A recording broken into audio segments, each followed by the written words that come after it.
মদটা গাছটা দুটো শুরু করে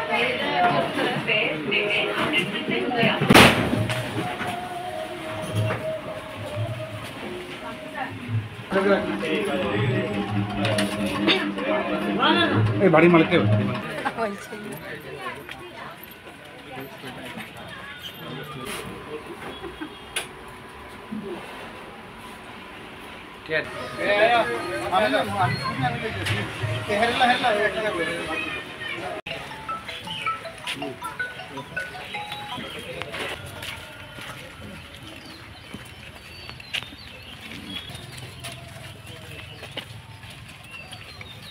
খবর ছিল যে গলাবস্তি কিছু বাড়িতে অবৈধভাবে মদ এবং গাঁজা ড্রাগস বিক্রি করে। সেই খবরের ভিত্তিতে আমরা সিএসআর সিআরপি পুলিশ নিয়ে রেড করি এবং মোট আমরা 9 জনকে আটক করি এবং 3টে মোটর বাইক সিজ করি এবং একজন মদ বিক্রেতাকে আমরা আটক করি, থানা নিয়ে যাই।